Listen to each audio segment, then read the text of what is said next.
Assalamualaikum warahmatullahi wabarakatuh. Perkenalkan, nama saya Nelsi Adriana, NIM C1C020048 dari Fakultas Ekonomi dan Bisnis, Program Studi Akuntansi. Di sini saya akan menjelaskan materi tentang konsep dasar, tujuan, dan paradigma penelitian guna memenuhi tugas metodologi penelitian yang diampu oleh Bapak Dr. Wirmi Eka Putra, SE MSI. Baiklah, yang pertama itu ada pengertian penelitian. Penelitian adalah metode studi dengan melalui proses penyelidikan yang hati-hati terhadap suatu permasalahan yang ditunjukkan guna menemukan solusi yang tepat untuk pemecahan masalah tersebut. Penelitian adalah terjemahan dari bahasa Inggris research. Research berasal dari kata re yang berarti kembali dan to search yang berarti mencari. Dengan demikian, arti sebenarnya dari research adalah mencari kembali.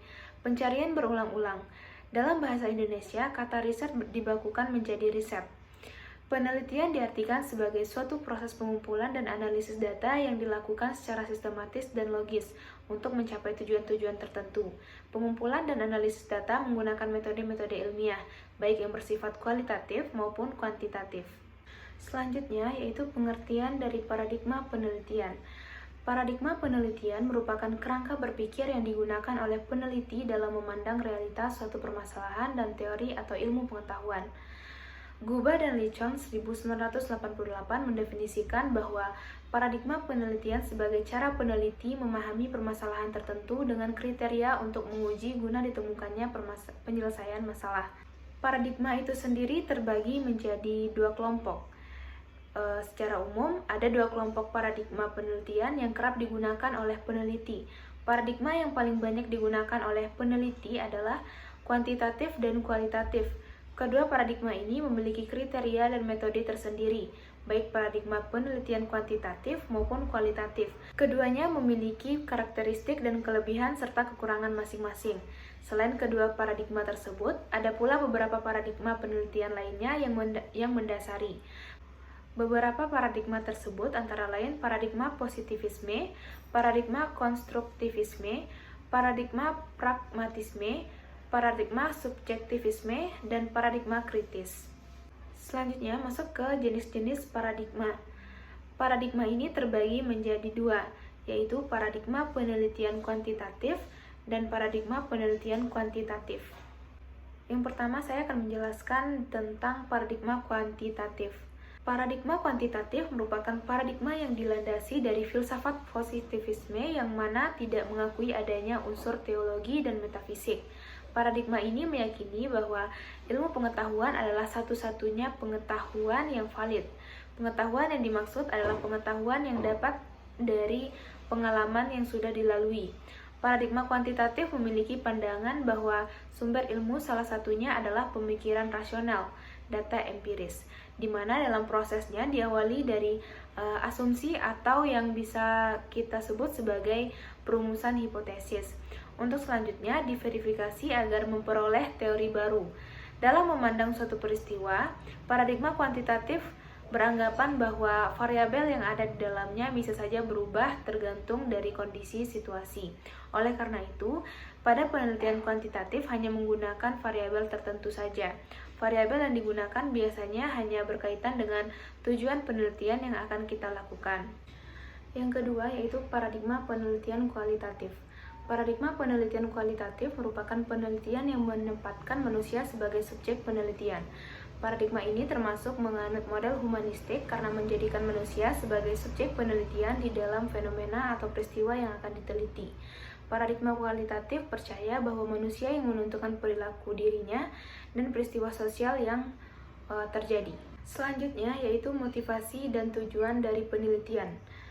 Adapun motivasinya yaitu motivasi dan tujuan penelitian secara umum pada dasarnya sama, yaitu bahwa penelitian merupakan refleksi dari keinginan manusia yang selalu berusaha untuk mengetahui sesuatu.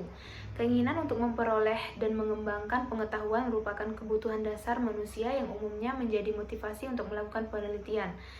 Kegiatan penelitian dimulai ketika manusia menaruh perhatian pada sesuatu yang ada atau fakta di sekitar kehidupannya.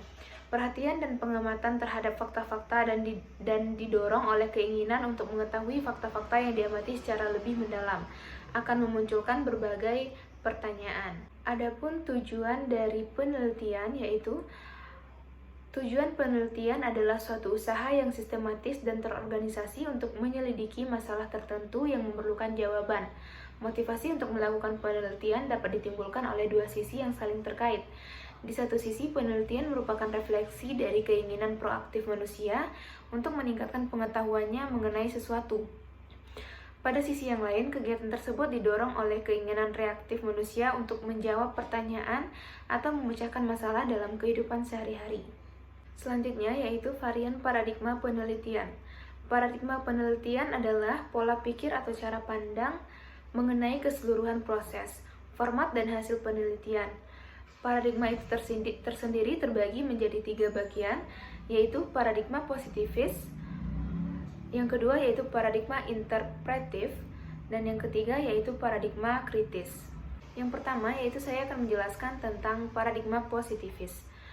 Paradigma positivisme merupakan aliran filsafat yang dinisbahkan atau bersumber dari pemikiran Auguste Comte, seorang filosof yang lahir di Montpellier, Prancis pada tahun 1798.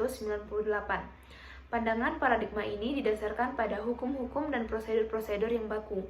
Ilmu dianggap bersifat dedukatif, berjalan dari hal yang umum dan bersifat abstrak menuju yang konkret dan bersifat spesifik. Ilmu dianggap nomotetik, yaitu didasarkan pada hukum-hukum yang kasual, yang universal dan melibatkan sejumlah variabel. Paradigma positivis pada akhirnya melahirkan pendekatan kuantitatif. Yang kedua yaitu paradigma interpretif. Paradigma interpretif berangkat dari upaya untuk mencari penjelasan tentang peristiwa-peristiwa sosial atau budaya yang didasarkan pada perspektif pada pengalaman orang yang diteliti. Secara umum, pendekatan interpretatif merupakan sebuah sistem sosial yang memakai perilaku secara detail, langsung mengobservasi. Interpretatif melihat fakta sebagai sesuatu yang unik dan memiliki konteks dan makna yang khusus sebagai esensi dalam memahami makna sosial. Interpretif melihat fakta sebagai hal yang cair atau tidak baku yang melekat pada sistem makna dalam pendekatan interpretatif. Yang terakhir yaitu paradigma kritis. Paradigma kritis adalah anak cabang pemikiran Marxis dan sekaligus cabang Marxisme yang paling jauh meninggalkan Karl Marx.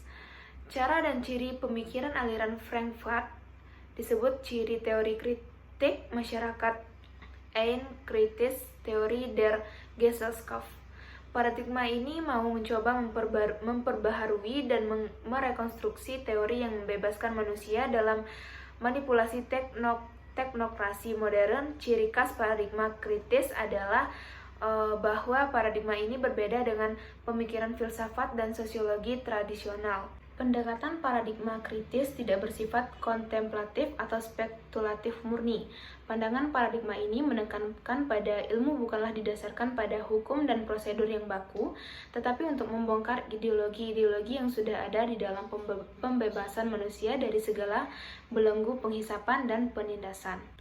Baiklah, mungkin hanya itu yang dapat saya jelaskan tentang seputar konsep dasar tujuan dan paradigma penelitian.